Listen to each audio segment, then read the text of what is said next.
Semiconductor and electronic device class 12 का chapter number 14 part 2 में जो आपको मिलेगा, इसमें हम लोग स्टडी करते हुए आ रहे हैं कौन कौन। तो सेमीकंडक्टर के इंट्रोडक्शन को समझे, उसके बाद हम लोगों ने एनर्जी बैंड समझा, intrinsic extrinsic semiconductor, P type semiconductor, N type semiconductor, फिर उसके बाद पीएन जंक्शन डायोड और उसके बाइसिंग को समझा, फॉरवर्ड बाइसिंग और रिवर्स बाइसिंग। और इस लेक्चर में हम लोग समझेंगे फॉरवर्ड बाइसिंग और रिवर्स बाइसिंग और पीएन जंक्शन डायोड का जो एप्लीकेशन है जिसका नाम है रेक्टिफायर। ठीक है, तो इस लेक्चर में हम लोग रेक्टिफायर को समझने वाले हैं। ठीक है, इससे प्रीवियसली जो भी लेक्चर हम लोगों ने डिस्कस किया है या जो भी टॉपिक हम लोगों ने डिस्कस किया है, उन सारे लेक्चर्स का एक कंप्लीट प्लेलिस्ट बना है जिसका लिंक आपको डिस्क्रिप्शन बॉक्स में मिल जाएगा या फिर यहाँ आई बटन पर मिल जाएगा, तो आप जाकर देख सकते हैं और अपने नॉलेज को बढ़ा सकते हैं। इसमें हम लोग समझेंगे application of biasing of PN junction.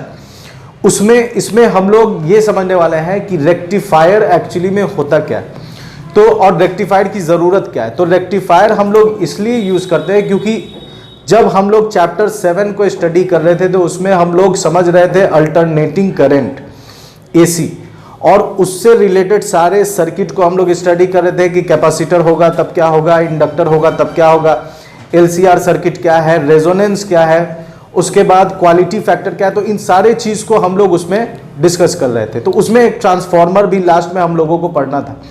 तो ट्रांसफॉर्मर दो तरह का हम लोगों ने पढ़ा, स्टेप अप ट्रांसफॉर्मर और step down transformer.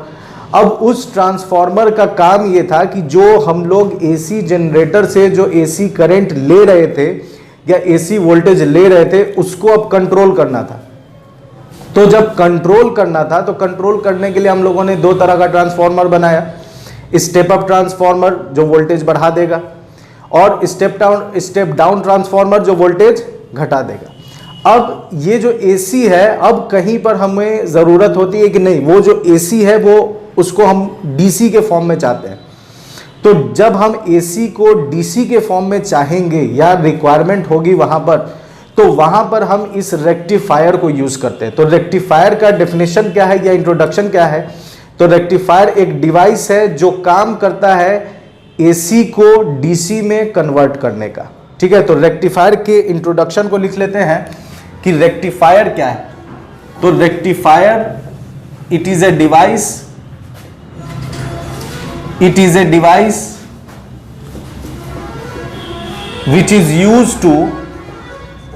which is used to convert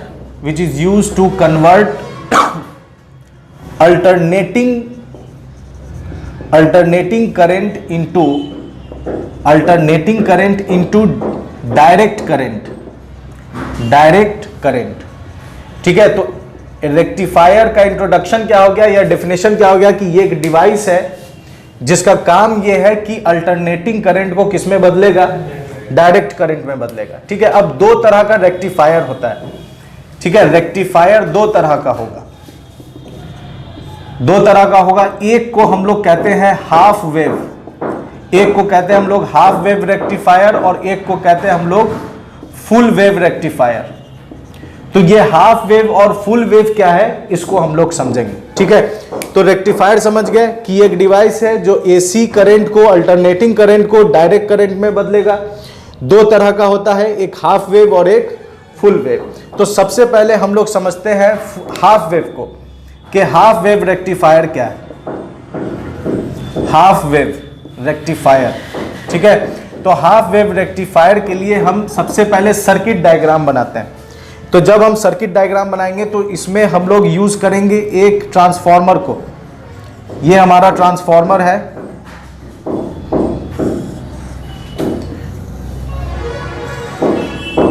ठीक है, ये एक ट्रांसफॉर्मर है।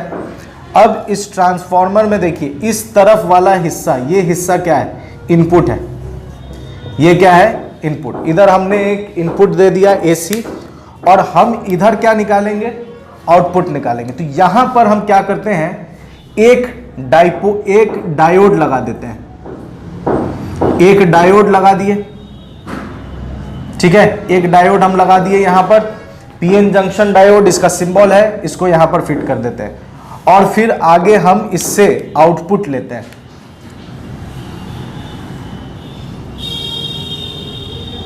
यहां पर लोड लगा दिए, ठीक है, और यहां हमें क्या मिलेगी, क्या मिलेगा, तो यहां पर हम आउटपुट ले रहे हैं। अब देखिए ये हमारा हाफ वेव रेक्टिफायर का फिगर हो गया। ये कॉइलिंग क्या है, तो ये कॉइलिंग है ट्रांसफॉर्मर, ये कॉइलिंग क्या है, ट्रांसफॉर्मर है, ठीक है। इनपुट एसी है और यहां आउटपुट है। अब देखिए जब हम इनपुट देंगे तो हमें इनपुट कैसा मिल रहा है, यहां पर हम इनपुट के लिए अगर हम फिगर बनाएं तो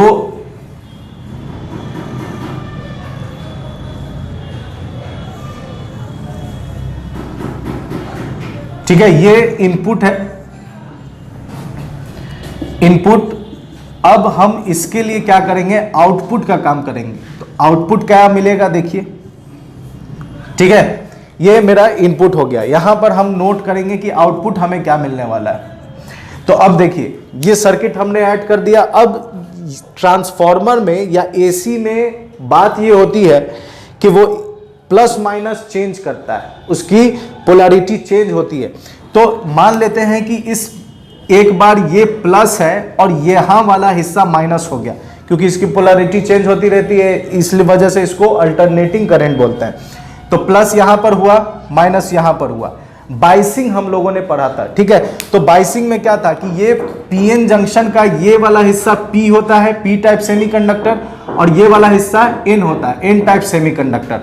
तो जब ये पी है और ये एन है तो पी टाइप सेमीकंडक्टर को किससे कनेक्शन मिल गया, पॉजिटिव से मिल गया, और एन को किससे मिल गया, एन को माइनस से मिल गया। इसलिए इस वाले कनेक्शन को हम लोग कहते हैं फॉरवर्ड बाइसिंग। और फॉरवर्ड बाइसिंग में करंट कैसी फ्लो होगी, फॉरवर्ड करंट, और मेजॉरिटी की वजह से करंट फ्लो होती है। तो जब हम जब यहां प्लस दिए तो ये वाला डायोड, इस पूरे सर्किट में एक ही डायोड लगा है, और ये डायोड का कनेक्शन कैसा हो गया, फॉरवर्ड वाला, फॉरवर्ड बाइसिंग। और फॉरवर्ड बाइसिंग में मेजॉरिटी करंट बनाता है। इस वजह से यहां पर हमें एक वेव, ये वाला जो वेव है, इस वेव का हमको आउटपुट मिला, ये आउटपुट मिल गया हमको, ठीक है। इस वेव का हमको क्या मिल गया, आउटपुट मिल गया। ये प्लस है तो ये भी प्लस, हमें इस वाले वेव का यहां पर आउटपुट मिल गया। अब अगले साइकिल में पोलैरिटी चेंज करने का मतलब कि ये अब माइनस है तो ये वाला अब प्लस हो गया, क्योंकि एसी इसी को कहते हैं, पोलैरिटी चेंज हो जाएगा इसका। तो इस वाले केस में अगले साइकिल में देखिए, अगले साइकिल में ये माइनस में चला गया, तो यहां वाला हिस्सा माइनस हो गया और यहां वाला हिस्सा प्लस हो गया। अब इस वाले सेकंड केस में क्या है, इसको हटा देते हैं। अब देखिए, अब ये माइनस हो गया और ये प्लस हो गया। अब जब ये माइनस हो गया है तो माइनस वाले में देखिए निगेटिव किससे जुड़ गया, पी टाइप किससे जुड़ गया, माइनस वाले टर्मिनल से, और एन किससे जुड़ गया है, प्लस वाले टर्मिनल से। तो अब ये जो कनेक्शन है ये कैसा हो गया, रिवर्स बाइसिंग हो गया। तो रिवर्स बाइसिंग में मेजॉरिटी करंट नहीं बनाएगा, माइनॉरिटी करंट बनाएगा, और करंट बहुत ही कम होगा। तो सेकेंड साइकिल में हमको जब इसका आउटपुट मिलेगा वो बहुत ही कम मिलेगा, वो बहुत ही कम माइनर लेवल पर, और वो इतना मिला, ठीक है। ये सेकेंड साइकिल का ये हो गया। फिर उसके बाद फिर से प्लस वाला केस आ गया, तो फिर से ये प्लस हो गया और ये माइनस हो गया, फिर ये प्लस हट गया और यहां से माइनस हट गया। फिर से ये कौन सा बाइसिंग में आ गया, फॉरवर्ड बाइसिंग में। तो फिर से मेजॉरिटी करंट फिर से इसका मिला, हमको इसका आउटपुट मिल रहा है। फिर से जब ये माइनस हो जाएगा, ये प्लस हो जाएगा, तो फिर से निगेटिव साइकिल का हमको कुछ नहीं मिलेगा, और फिर से वो चेंज होगा पोलैरिटी। तो हम ये देख रहे हैं कि हमें आउटपुट कैसा मिल रहा है। तो इस पूरे एक कंप्लीट साइकिल में से, मतलब एक फुल वेव में से हमको क्या मिल रहा है, हाफ वेव मिल रहा है। इस वजह से इसका नाम क्या रखा गया, हाफ वेव रेक्टिफायर, ठीक है, हाफ वेव रेक्टिफायर। तो हाफ वेव रेक्टिफायर क्यों नाम पड़ा इसका, ये समझ गए कि इसमें क्या हो रहा है कि हमें एक कंप्लीट वेव में से सिर्फ सिंगल वेव का ही आउटपुट मिल रहा है, दूसरे वेव का हमको आउटपुट नहीं मिल रहा है। फिर अगले पूरे कंप्लीट वेव में से हाफ मिल रहा है, फिर अगले में से हाफ मिल रहा है। इस वजह से इसका नाम क्या पड़ गया, हाफ वेव। तो हम यहां पर काम क्या कर रहे थे, हम काम कर रहे थे एसी को डीसी में बदलने का काम। तो एसी को लगभग आधा हम डीसी में बदल दिए। इससे क्या हुआ, हमें रुक रुक के करंट तो मिल रही है, लेकिन डायरेक्शन क्या है, कांस्टेंट हो गया। डायरेक्शन क्या हो गया, प्लस वाले में आ गया, माइनस वाला नहीं मिल रहा है। लेकिन हम चाहते हैं कि हमको पूरे वेव का मिले, ठीक है, हाफ वेव ना मिलकर हमको पूरे वेव का मिले। तो पूरे वेव को क्या बोलेंगे? Full wave rectifier. तो फुल वेव के लिए हम क्या करते हैं, देखिए ये हाफ वेव हो गया, हाफ वेव में इतना ही। अब फुल वेव के लिए क्या करेंगे, देखिए फिर से हम फुल वेव के लिए क्या काम कर रहे हैं, देखिए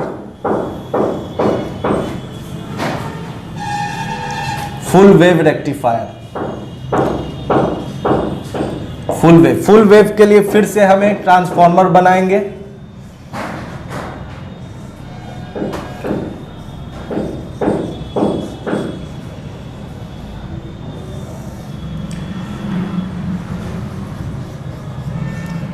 ठीक है, और इस वाले में, इसमें सिंगल डायोड था, इसमें हम 2 डायोड जोड़ देंगे,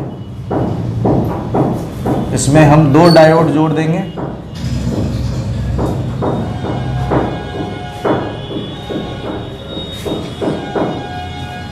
ठीक है, 2 डायोड जोड़ दिए और इसका कनेक्शन फिर आगे कर देंगे।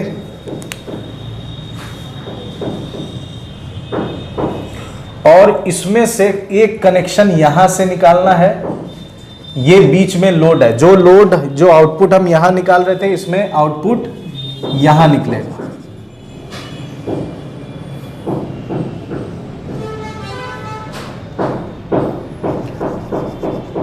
ठीक है, अब इसमें से क्या करना है, देखिए ये D1 हो गया, ये D2 हो गया, एक लोड यहां से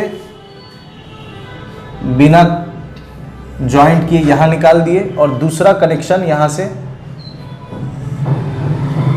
बिना कनेक्ट किए यहां निकाल दिया, और ये हमारा आउटपुट हो गया है। ठीक है, ये आउटपुट है। अब इसके लिए देखिए क्या काम करना है, इसमें हम एक काम करते हैं, नेमिंग दे देते हैं। नेमिंग कैसे दे देते हैं, ए बी, इस वाले का नाम सी, इस वाले का नाम डी, ई, एफ, जी, नेमिंग दे दिए। अब देखिए फुल वेव में क्या है, तो सेम केस है, इसके लिए भी हम इनपुट और आउटपुट बना देते हैं।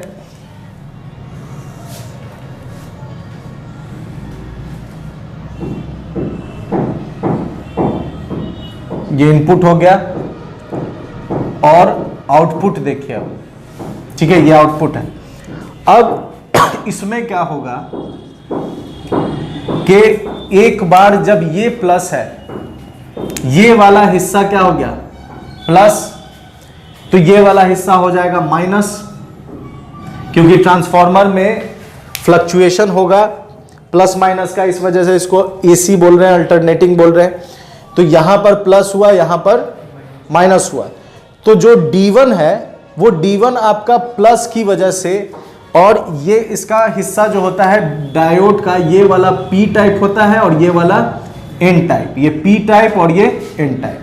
तो P टाइप किसके साथ कनेक्ट हो गया, D1 का, डायोड 1 का P टाइप हो गया प्लस के साथ, और डायोड 2 का P टाइप हो गया माइनस के साथ। तो निगेटिव पोलैरिटी के साथ यहां ये कनेक्ट है, यहां पॉजिटिव पोलैरिटी के साथ कनेक्ट है, तो D1 हो जाएगा फॉरवर्ड बाइसिंग में और D2 हो जाएगा रिवर्स बाइसिंग में। तो हमको मालूम है कि रिवर्स बाइसिंग में करंट बिल्कुल भी नहीं फ्लो होती है, बहुत माइनर करंट फ्लो होगी, और फॉरवर्ड बाइसिंग में मेजॉरिटी करंट फ्लो होगी, जिसको हम लोग क्या बोलते हैं, फॉरवर्ड बाइसिंग।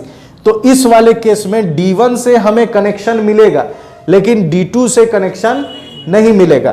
तो जो रास्ता होगा करंट का, वो देखिए क्या है, रास्ता होगा यहां से करंट P से ऐसे होते हुए P A से चलेगी करंट B की तरफ, और B से फिर C, फिर C से पहले C पर जाएगी, फिर कहां जाएगी, D पर। तो पहले C पर जाएगी, फिर D पर जाएगी। तो इस वाले D1 के लिए रास्ता क्या हो गया, D1 के लिए रास्ता हो गया C से D, C से D की तरफ।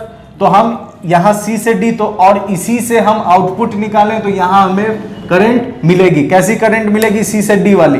तो यहां पर हम इस वाले वेव का हमें आउटपुट मिला और ये हो गया, इस वाले का ये D1 की वजह से मिला। ठीक है, अब सेकंड केस में क्या होता है कि ये प्लस ना होकर ये क्या हो गया, माइनस हो गया, और ये माइनस से प्लस हो गया। अब जब ये अगले साइकिल में जब ये निगेटिव हो गया, ये पॉजिटिव हो गया, क्योंकि अगला साइकिल क्या है, माइनस वाला, उसका पोलैरिटी चेंज है, इस वजह से ये माइनस ये प्लस। तो जब ये माइनस है तो अब D1 रिवर्स में चला गया और D2 किस में आ गया, फॉरवर्ड में आ गया। तो D1 से अब करंट नहीं मिलेगी, किससे मिलेगी, D2 से। फिर से D2 से जो करंट मिलेगी उसके डायरेक्शन को देखें तो जब ये ऐसे जाएगी, ठीक है, तो फिर कहां पहुंची, C, और फिर कहां मिलेगी, D पर। तो फिर से रास्ता किधर से किधर है, C से D। तो डायरेक्शन दोनों ही डायोड क्या कर दे रहा है, करंट के डायरेक्शन को सेम कर दे रहा है, और करंट मिल भी रही है। इस वजह से इस साइकिल के लिए भी हमें आउटपुट मिलेगा, और वो ये मिला किसके वजह से, D2 की वजह से। और फिर उसके बाद हम क्या कर देंगे, फिर ये माइनस से प्लस हो जाएगा, फिर ये प्लस से माइनस, तो फिर D1 की वजह से हमें मिलेगी करंट D1, फिर चेंज होगा तो फिर D2 की वजह से। तो अब देखिए इसमें हमें इस पूरे कंप्लीट वेव का हमको वेव मिल रहा है, इसका भी मिल रहा है, इसका भी मिल रहा है। इस वजह से इसका नाम क्या रखा गया, फुल वेव रेक्टिफायर। इसका नाम क्या रखा गया, फुल वेव। और दोनों में डिफरेंस ये है कि हाफ वेव में हम सिंगल डायोड लगा रहे हैं और फुल वेव में डबल डायोड लगा रहे हैं, इस वजह से हमें दोनों मिला। अब हम चेंज करना चाहते हैं एसी को किस में, डीसी में। तो यहां हम इतना से एक काम कर दिए, एक काम क्या किए कि डायरेक्शन जो प्लस माइनस चेंज हो रहा था उसको हम पूरे में प्लस में ही रखे, लेकिन डायरेक्शन हम चेंज कर दिए, क्योंकि डीसी में होता ही है कि डायरेक्शन चेंज नहीं होता है, एसी में डायरेक्शन चेंज होता है। तो डीसी में डायरेक्शन चेंज नहीं होता है तो हम डीसी लायक तो बना दिए कि डायरेक्शन इसका चेंज नहीं है, लेकिन इसमें करंट फ्लक्चुएट हो रही है, यहां जीरो मैक्सिमम ऐसे फ्लक्चुएट हो रही है। और डीसी में ये नहीं, डीसी का अगर हम ग्राफ ड्रॉ करेंगे तो डीसी का ग्राफ हमें ऐसा मिलेगा, ये डीसी का ग्राफ है, और एसी का ग्राफ हमें ऐसे मिलता है। तो हम ये वाला प्रॉपर्टी चाहते हैं, तभी हम इसे क्या कहेंगे कि हमने कंप्लीटली एसी को किस में कन्वर्ट कर दिया है, डीसी में कन्वर्ट कर दिया। तो हम ये वाला बिहेवियर देखना चाहते हैं। तो एक काम तो कंप्लीट हो गया कि हमने डायरेक्शन चेंज कर दिया। अब करंट को हमें क्या करना है, कांस्टेंट रखना है। तो करंट को कांस्टेंट रखने के लिए इसके आगे एक सर्किट हम जोड़ेंगे जिसको बोलते हैं फिल्टर सर्किट, ठीक है। इसके आगे यहां से हम आगे एक सर्किट जोड़ेंगे जिसका नाम क्या है, फिल्टर सर्किट, ठीक है। फिल्टर सर्किट में हम क्या करते हैं, देखिए फिल्टर सर्किट, जैसे ये रेक्टिफायर है तो यहां पर हम इसका ब्लॉक डायग्राम बना देंगे। इस रेक्टिफायर को इतना ड्रॉ नहीं करके हम क्या करते हैं, इसका ब्लॉक डायग्राम, ठीक है। तो ब्लॉक डायग्राम क्या करेगा, देखिए ये ब्लॉक डायग्राम इसका बना दिए, ये रेक्टिफायर हो गया, ठीक है।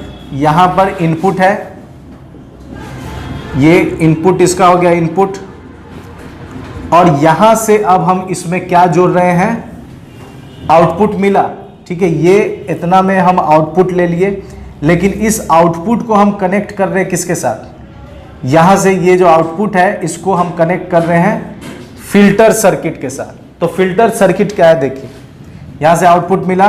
अब फिल्टर सर्किट में हम दो चीज कनेक्ट करेंगे, ठीक है। यहां से ये मेरा इतना फिल्टर सर्किट, ठीक है, ये फिल्टर सर्किट है। फिल्टर सर्किट में हम क्या कर रहे हैं, देखिए फिल्टर सर्किट में हम यहां पर कैपेसिटर जोड़ दिए, क्या जोड़ दिए, कैपेसिटर, और फिर आगे एक रेजिस्टेंस जोड़ देते हैं, यही हमारा फिल्टर सर्किट है। और यहां से हम आउटपुट ले रहे हैं कैसा, डीसी। अब ये कैपेसिटर काम कैसे किया इसको थोड़ा समझिए। यहां पर हमने एक कैपेसिटर जोड़ दिया और यहां एक रेजिस्टेंस जोड़ दिया। अब ये जो फ्लक्चुएशन है इसको आउटपुट यहां है हमारा। अब आउटपुट कैसा मिलेगा, देखिए, ठीक है। अब आउटपुट देखिए कैसा मिल रहा है। यहां पर कैपेसिटर लगाने से क्या हुआ, तो आपको मालूम है कैपेसिटर के बारे में कि कैपेसिटर काम क्या करता है, एनर्जी स्टोर करने का काम करता है, चार्ज स्टोर करने का काम करता है, पोटेंशियल स्टोर करने का काम करता है। तो जैसे ही यहां पर आउटपुट हमें मिला कैसा वाला, ये फ्लक्चुएट वाला आउटपुट मिला हमें D1। अब जब कैपेसिटर यहां पर देखिए, ये मान लेते हैं कि 0 से ये मैक्सिमम करंट है कितनी, तो 10 एम्पियर, और फिर 0, फिर 10 एम्पियर, ठीक है। तो कैपेसिटर के पास पहले कितनी है करंट, 0, तो कैपेसिटर में कोई चार्ज नहीं है। फिर ये करंट बढ़ती बढ़ती कितनी गई, 10 एम्पियर, तो कैपेसिटर को मैक्सिमम करंट कितना मिला, 10 एम्पियर। 10 एम्पियर जितना ये चार्ज हो गया। अब जब ये 10 एम्पियर जितना चार्ज हो गया, तो हम कैपेसिटर के बारे में एक और चीज जानते हैं कि कैपेसिटर अपने एनर्जी को एक झटके में दे देता है। कैपेसिटर और बैटरी में यही डिफरेंस है। बैटरी से जो हम करंट लेंगे वो स्टेडी करंट होगी, लेकिन कैपेसिटर से जो करंट होगा वो एक झटके वाली होगी। तो ये अपने 10 एम्पियर जब हम इसको देंगे तो इसके पास मैक्सिमम करंट आ गई, ये चार्ज हो गया पूरा का पूरा। अब एक झटके में ये करंट ना दे दे, उसके रुकावट के लिए हम आगे क्या लगा दिए, रेजिस्टेंस लगा दिए। तो ये रेजिस्टेंस क्या करता है, इसको एक झटके में ना दे, इस वजह से ये रेजिस्टेंस इसको रोक कर रखता है और धीरे धीरे इसके एनर्जी को क्या करता है, कम करता है। तो अब यहां हमें आउटपुट का कैसा में, यहां वाला आउटपुट ये है, ठीक है, इसको हम 1 मान लें, तो ये मेरा 1 हो गया। तो 1 वाला बिहेवियर हम यहां नोट कर रहे हैं, ये 1 तो ये भी 1, ये वाला आउटपुट यहां मिल रहा है, और ये वाला आउटपुट हम यहां लिखेंगे, इसको 2 मान लेते हैं, तो 2 वाला आउटपुट हम यहां नोट कर रहे हैं, 2 वाला आउटपुट यहां नोट कर रहे हैं। अब देखिए, जैसे ही ये 10 एम्पियर हुआ, कैपेसिटर के पास मैक्सिमम एनर्जी, मैक्सिमम चार्ज, अब ये कितनी होने लगी करंट, 0। तो कैपेसिटर के पास चार्ज है, तो इससे पीछे अगर 0 हो जाए तो उससे कोई फर्क नहीं, क्योंकि आगे संभालने वाला कौन है, कैपेसिटर। और कैपेसिटर अपने एनर्जी को एक झटके में ना लॉस कर दे, उसके लिए हम क्या लगा दिए, रेजिस्टेंस। तो कैपेसिटर क्या करता है, कैपेसिटर 10 एम्पियर से चार्ज हो गया। अब कैपेसिटर की वजह से करंट मान लीजिए इतनी बनी, मैक्सिमम बनी, ऐसे मैक्सिमम बनी, और ये गिर ही रही थी, करंट की वैल्यू गिर रही थी, तब तक फिर से कौन पहुंच गया, 10 एम्पियर फिर से आ गया, तो फिर से ये इतना उठ जाएगा, फिर इतना उठेगा, फिर ये डाउन होगा, फिर पीछे से 10 एम्पियर पहुंच जाएगा, फिर ये। तो इसमें क्या हुआ, ये पूरा जो गिर रहा था, ये जो करंट की वैल्यू पूरी की पूरी नीचे जा रही थी, वो इसमें नहीं। इसको फिर से एक बार देखिए कि जैसे मान लीजिए कि करंट इसके पास कितनी है, स्टार्टिंग में 0, करंट बढ़ी और मैक्सिमम कितना हो गया, 10 एम्पियर, ये 10 एम्पियर तक चार्ज हो गया। अब इसके आगे यहां वाली करंट क्या हो गई, 0, तो यहां वाली करंट 0 हो गई, लेकिन ये तो चार्ज है, तो ये चार्ज है, तो ये क्या करेगा, जब तक वो 0 है, जब तक ये 0 है, ये अपनी करंट बनाएगा आगे, ये अपनी करंट बनाएगा और आराम से बनाएगा। इसलिए हम क्या बना दिया, आगे क्या जोड़ दिया, रेजिस्टेंस। अब ये अपनी करंट आगे बनाने लगा, अपनी करंट आगे बनाने लगा और थोड़ा गिरने लगा, क्योंकि ये कैपेसिटर है। जब तक ये गिर रहा था, ये 0 है, जैसे ही ये 0 है, ये अपनी करंट बनाने लगा। अब ये गिरने लगा, तो ये 0 से फिर क्या हो गया, फिर से पीछे से 10 एम्पियर आ गया, फिर से इसको उतना चार्ज मिल गया, फिर से उतना चार्ज मिल गया, तो फिर से ये 10 एम्पियर जितना चार्ज हो गया, फिर आगे करंट बनाने लगा। फिर उसके बाद फिर 10 एम्पियर से फिर क्या हो गया, 0, तो ये 10 एम्पियर जितना चार्ज है, ये अपनी करंट बनाने लगा। फिर जब तक ये गिरने लगा था, ये 0 से फिर क्या पहुंच गया, 10 एम्पियर। मतलब ऐसा समझिए कि पीछे से ये जो करंट है, ये इसको उठाया, ठीक है, उठाया, और इसके पास ये टेंडेंसी है कि जब इसके पास एनर्जी होगी तो ये लेवल अप रहेगा, तो ये लेवल अप है। अब ये धीरे धीरे लेवल डाउन हो रहा है आगे करंट दे करके। जब ये धीरे धीरे डाउन हो रहा है, तो पीछे से फिर 10 एम्पियर आकर फिर उठा देता है, तो फिर ये नीचे गिरता है, फिर 0, फिर 10 एम्पियर। तो ये इस तरह से पूरा फ्लक्चुएशन ना सही, हमको आधा फ्लक्चुएशन मिलने लगा। तो इससे ऑलमोस्ट हम करंट के वैल्यू को कैसा कर देते हैं, करंट के वैल्यू को कैसा कर देते हैं,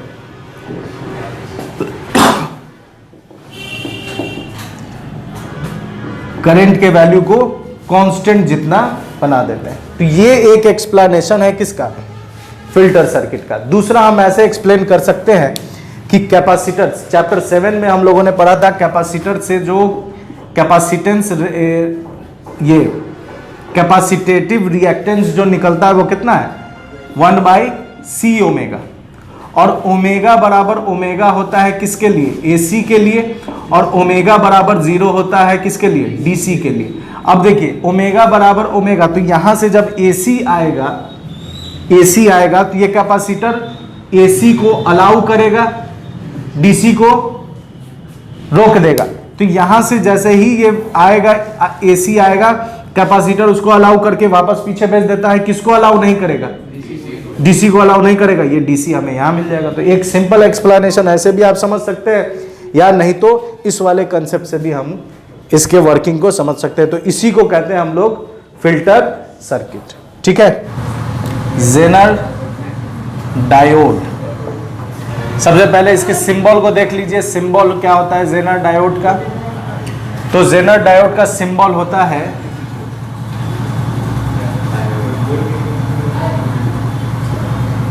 ठीक है, ये सिंबल है जेनर डायोड का।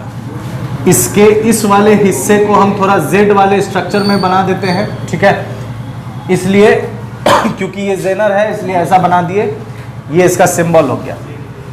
उसके बाद इसकी डोपिंग बहुत हाई होती है। डोपिंग हाई कहने का मतलब क्या है कि इसके पास इम्प्यूरिटीज बहुत ज़्यादा है, बहुत ज़्यादा इसके पास इम्प्यूरिटी है। इसका बाइसिंग कैसे करेंगे, इसका बाइसिंग हम लोग करते हैं रिवर्स बाइसिंग, ठीक है, इसका बाइसिंग कैसा करेंगे हम लोग, रिवर्स बाइसिंग, ठीक है। उसके बाद इसका पर्पस क्या है, क्यों हम लोग इस जेनर डायोड का यूज करते हैं, क्या बनाने के लिए। तो पर्पस है इसका मेन वोल्टेज रेगुलेटर। किस लिए यूज करते हैं हम लोग, वोल्टेज को रेगुलेट करने के लिए, ठीक है, वोल्टेज रेगुलेटर। अब इसके थोड़े वर्किंग को समझने से पहले हम एक छोटा सा कंसेप्ट समझेंगे। क्या कंसेप्ट है, देखिए चैप्टर 3 करंट इलेक्ट्रिसिटी में हम लोगों ने जब इलेक्ट्रोमोटिव फोर्स पढ़ा था तो एक फॉर्मूला मिला था हम लोगों को टर्मिनल पोटेंशियल का। टर्मिनल पोटेंशियल का फॉर्मूला क्या था, V is equal to E minus I R, ठीक है, V is equal to E minus I R, बात नहीं करो, V इज इक्वल टू क्या है, E माइनस आई आर। अब देखिए अगर हम V क्या है यहाँ पर, टर्मिनल पोटेंशियल, V क्या है, टर्मिनल पोटेंशियल, E क्या है, EMF, I क्या है, करंट, और R क्या है, इंटरनल रेजिस्टेंस। वोल्टेज यहाँ पर हम दे रहे हैं कितना, 100 वोल्ट, वोल्टेज कितनी है 100 वोल्ट। EMF अगर मान लेते हैं कि 100 है तो करंट 0 और रेजिस्टेंस मान लेते हैं कितना है 10 ओम।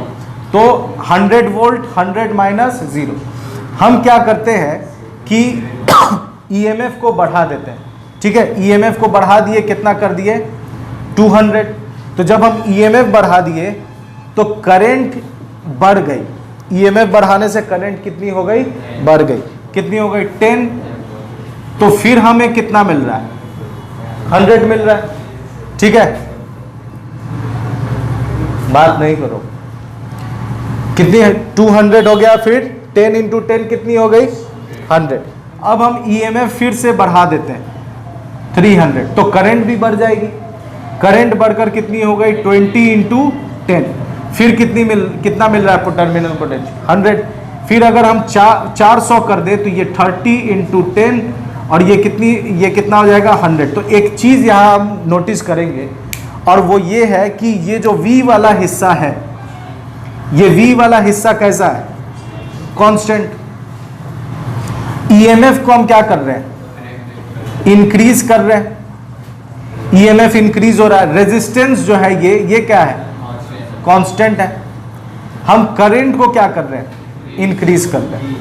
तो हम एक काम यहां क्या कर रहे हैं कि हम अपने पोटेंशियल को मेंटेन कर रहे हैं, हम अपने टर्मिनल पोटेंशियल को क्या कर रहे हैं, मेंटेन कर रहे हैं। क्या करके, करंट को बढ़ा करके। हम यहां क्या कर रहे हैं कि करंट को बढ़ाते जा रहे हैं, ना रेजिस्टेंस को चेंज कर रहे हैं, EMF को चेंज कर रहे हैं, ठीक है। तो जेनर डायोड यहां पर ये कंसेप्ट क्या है ये समझिए। हम यहां पोटेंशियल को क्या कर रहे हैं, पोटेंशियल मेंटेन कर रहे हैं, पोटेंशियल के वैल्यू को क्या किए हुए हैं, कांस्टेंट किए हुए हैं। और कांस्टेंट क्या है, रेजिस्टेंस, इंटरनल रेजिस्टेंस कांस्टेंट है। ईएमएफ को हम बढ़ाते जा रहे हैं, तो हम करंट को बढ़ाकर, करंट को इंक्रीज करके टर्मिनल पोटेंशियल को क्या किए हुए हैं, कांस्टेंट किए हुए हैं। मतलब कि अगर मेरे पास कोई ऐसा डिवाइस हो जिससे हम करंट को रेगुलेट करें, तो हम उसके टर्मिनल पोटेंशियल को क्या कर सकते हैं, कांस्टेंट कर सकते हैं। तो ये जो कंसेप्ट है, इसी कंसेप्ट पर काम करता है कौन, जेनर डायोड। कैसे काम करता है देखिए, यहां पर हम इसके लिए एक सर्किट ड्रॉ करते हैं जेनर डायोड के लिए। ठीक है, यहां पर ये एक रेजिस्टेंस है और इस रेजिस्टेंस से हम जोड़ देंगे किसको, जेनर डायोड।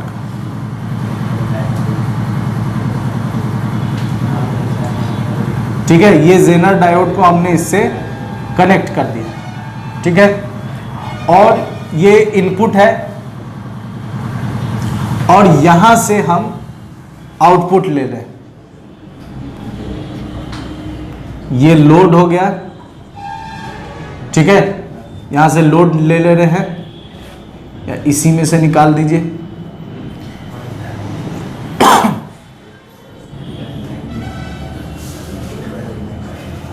ठीक है, ये रेजिस्टेंस है और यहां हमें आउटपुट मिल रहा है।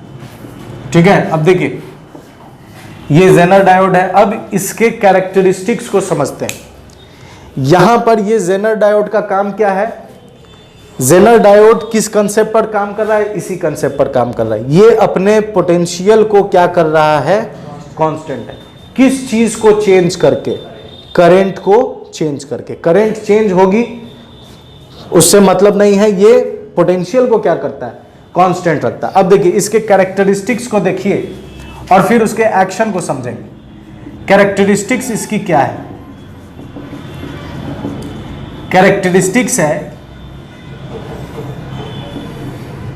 ये V है, ये I है। ठीक है, जब हम वोल्टेज बढ़ाएंगे तो ये भी वोल्टेज अपने, ये करंट इसमें बननी शुरू हो जाएगी, माइनर करंट बनेगा। क्यों माइनर करंट बनेगा, क्योंकि बाइसिंग इसका कैसा है, रिवर्स, इसलिए माइनर करंट बनेगा। माइनर करंट बनते बनते एक टाइम ऐसा आएगा कि ये मैक्सिमम करंट, मतलब इस पॉइंट पर वोल्टेज, ये वोल्टेज यहां से हम इस वोल्टेज पर करंट कितनी फ्लो शुरू हो गई, फ्लो होनी बहुत ज्यादा, मैक्सिमम। तो ये एक्शन हुआ क्या, ये इसका कैरेक्टरिस्टिक्स है। इस कैरेक्टरिस्टिक्स को देखिए, वोल्टेज हम बढ़ाते गए, वोल्टेज बढ़ाने से करंट भी बनती शुरू हो गई। क्यों, क्योंकि रिवर्स बाइसिंग है, इसलिए माइनर करंट बना। माइनर बनते बनते हम वोल्टेज बढ़ाते गए, करंट बनती गई, वोल्टेज बढ़ाते गए, करंट बनती गई। एक कंडीशन ऐसा आया कि जब वोल्टेज पर करंट कितनी हो गई, मैक्सिमम, जितनी चाहे, अगर यहाँ 10, 20, 30, 40 जितना भी है, तो इस वोल्टेज पर 10 भी है, 20 भी है, 30 भी है, 40 भी है, तो इस वोल्टेज, अगर हम इससे आगे वोल्टेज देंगे तो वो पॉसिबल नहीं है, क्योंकि यहीं पर करंट कितनी हो गई, मैक्सिमम। यहां से क्या था कि वोल्टेज बढ़ाने से करंट बढ़ रही थी। अब हम वोल्टेज बढ़ाएंगे तो वोल्टेज बढ़ाने से कोई फायदा नहीं है, क्योंकि इस वोल्टेज पर हमें हर तरह की करंट मिलने लगी।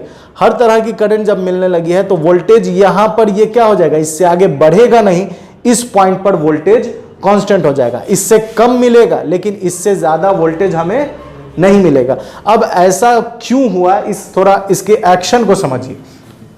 ठीक है, यहां पर हम बनाते हैं जेनर डायोड। तो देखिए जेनर डायोड के लिए ये फिगर बना दिए। इसकी डोपिंग क्या होती है, इसकी डोपिंग क्या है, हाई है, मतलब इसके पास पी टाइप होल्स भी बहुत हैं और इलेक्ट्रॉन्स भी बहुत हैं। और इसके बीच में जो इलेक्ट्रिक फील्ड सेटअप है, ठीक है, इसके बीच में जो इलेक्ट्रिक फील्ड सेटअप है डिप्लेशन लेयर में, ये लगभग होता है 5 × 10⁻⁶ वोल्ट पर मीटर। ठीक है, इसके डिप्लेशन लेयर में इलेक्ट्रिक फील्ड कितनी है, 5 × 10⁻⁶ वोल्ट पर मीटर। अब हम क्या किए, इसको रिवर्स बायस कर दिए, P को जोड़ दिए माइनस से और N को जोड़ दिए प्लस से, रिवर्स बायस कर दिए। रिवर्स बायस किए और यहां पर वोल्टेज को क्या कर रहे हैं हम लोग, रेगुलेट कर रहे हैं। तो जब हम रिवर्स बायस करते हैं तो काम क्या होता है, याद कीजिए। फॉरवर्ड बायसिंग में डिप्लेशन लेयर घटते घटते वैनिश हो जाता है, रिवर्स बायसिंग में डिप्लेशन लेयर फैलते फैलते पूरे में फैल जाता है। जब पूरे में फैल जाता है तो ये इतना से इसका डिप्लेशन लेयर फैल कर पूरे में आ जाएगा। ये डिप्लेशन लेयर यहां तक, ये पूरा इलेक्ट्रिक फील्ड सेट हो गया इसमें, क्योंकि ये फैलते, ये इधर भागना शुरू होगा, ये इधर भागना शुरू होगा और फैलते फैलते ये यहां पहुंच जाएगा और ये यहां पहुंच जाएगा। अब जब ये यहां पहुंच गया तो इसको हम किससे कनेक्ट किए हुए हैं? बैटरी से। तो इसके अंदर इलेक्ट्रिक फील्ड सेट होना शुरू। अब देखिए, जब ये डिप्लेशन लेयर इधर फैल रहा था तो हम क्या कर रहे हैं? वोल्टेज बढ़ा रहे हैं, तो करंट बढ़ रही है। करंट बढ़ते बढ़ते हम इस पे वोल्टेज इतना बढ़ा दिए कि इसका डिप्लेशन लेयर ये वाला यहां पहुंच गया और ये वाला यहां पहुंच गया। तो ये पूरे में डिप्लेशन लेयर फैल गया, तो पूरे में डिप्लेशन लेयर फैल गया तो करंट और बननी शुरू हो गई। अब हम इस पर और इलेक्ट्रिक फील्ड दिए, तो इलेक्ट्रिक फील्ड जब हम देंगे तो हम एक फॉर्मूला जानते हैं, E बराबर dV बाई dr। यहां dr इतना पर जाकर क्या हो गया? कांस्टेंट हो गया। ये dr क्या हो गया? कांस्टेंट। तो अब हम जब पोटेंशियल बढ़ाएंगे तो क्या बढ़ेगा? इलेक्ट्रिक फील्ड, क्योंकि ये जो dr है ये क्या हो गया है? कांस्टेंट हो गया। dr कांस्टेंट हो गया। अब हम पोटेंशियल यहां से बढ़ाएंगे तो उसका रिजल्ट हमें क्या मिलेगा कि इलेक्ट्रिक फील्ड बढ़ने लगेगा। अब जब इलेक्ट्रिक फील्ड इसके अंदर का बढ़ने लगेगा तो होगा ये कि इसके अंदर जितने भी एटम हैं उन सब एटम में से इलेक्ट्रॉन को ये क्या कर देगा? रिलीज कर देगा। ये इलेक्ट्रिक फील्ड इतना पावरफुल होगा कि इसके अंदर जितने भी इलेक्ट्रॉन है सबको क्या कर देगा? रिलीज कर देगा, सबको फ्री कर देगा। और जब सब इलेक्ट्रॉन को फ्री कर देगा तो करंट का फॉर्मूला हम लोगों को मालूम है, NeAVD। तो नंबर ऑफ इलेक्ट्रॉन अगर बढ़ेंगे तो करंट भी क्या होगी? बढ़ेगी। तो यहां पर इलेक्ट्रॉन को रिलीज करते करते इतना इलेक्ट्रॉन रिलीज कर देता है कि इसमें मेजॉरिटी, मतलब इलेक्ट्रॉन की मेजॉरिटी होने लगती है और उसके वजह से यहां पर करंट कैसा हो जाता है? इस वोल्टेज पर करंट एकदम हाई, हर तरह की करंट मिलनी शुरू हो जाएगी। तो यहां पर जब करंट, इस वोल्टेज पर करंट आपको मिलने लगी तो इस वोल्टेज को हम लोग बोलते हैं ब्रेकडाउन वोल्टेज। इस वोल्टेज को क्या बोलेंगे? Breakdown voltage. तो ब्रेकडाउन वोल्टेज क्या है? बात समझ में आ रही है? वो वोल्टेज जिस पर डिप्लेशन लेयर फैल कर पूरे में सेटअप हो जाए और ये इलेक्ट्रिक फील्ड क्या करे? एटम को आयोनाइज करना शुरू कर दे, तो उस वोल्टेज को हम क्या कहेंगे? Breakdown voltage. और उस वोल्टेज पर क्या होनी शुरू हो जाएगी? करंट आपको मैक्सिमम मिलनी शुरू हो जाएगी। अब देखिए यहां पर, अब जैसे मान लीजिए इसका, ये आप समझ गए इसका एक्शन क्या है। अब इसका प्रैक्टिकल यूज क्या है ये देखिए। जैसे ये जेनर डायोड, जैसे हमारे घर में इनपुट जो आता है 240 वोल्ट से लेकर 280 वोल्ट तक फ्लक्चुएट करता है, ठीक है। हम यहां पर क्या लगाए हुए हैं? अपना मोबाइल लगाए हुए हैं चार्ज में, मोबाइल लगाए हुए हैं चार्ज में। अब जब मोबाइल हम चार्ज में लगाए हुए हैं तो मोबाइल को कितना वोल्टेज, मोबाइल को कितना वोल्टेज चाहिए? तो मान लेते हैं 4 वोल्ट चाहिए। अब ये 240 से 280 वोल्ट इधर इनपुट है, आउटपुट कितना चाहिए? 4 वोल्ट। ये 240 से 280 क्या हो रहा है? फ्लक्चुएट हो रहा है। मोबाइल चार्ज करना है और वोल्टेज कितनी चाहिए? 4 वोल्ट। यहां कितना फ्लक्चुएशन है? 240 से 280। अब मोबाइल के चार्जर को 4 वोल्ट कैसा चाहिए? कांस्टेंट चाहिए। तो ये जेनर डायोड यही काम करता है। यहां से ये करंट, यहां से अगर मान लीजिए 240 280 आ रहा है तो ये ट्रांसफर कर रहा है इधर कितना? 4 वोल्ट। अगर इससे ज्यादा होगा, अगर मान लेते हैं कि हाई वोल्टेज आ गया, इससे भी ज्यादा आ गया, तो ये क्या करेगा? इधर से उस वोल्टेज को लीक कर देगा और इधर हमेशा कितना मेंटेन करेगा? 4 वोल्ट। कैसे मेंटेन करेगा? तो वो करंट को बढ़ा देगा। इस वाले लाइन से करंट बढ़ाकर इधर पोटेंशियल हमेशा क्या करेगा? मेंटेन करेगा। जैसा कि यहां हम देख रहे हैं, यहां क्या है? करंट इंक्रीज हो रही है लेकिन पोटेंशियल कैसा है? कांस्टेंट है। जेनर डायोड यही काम किया।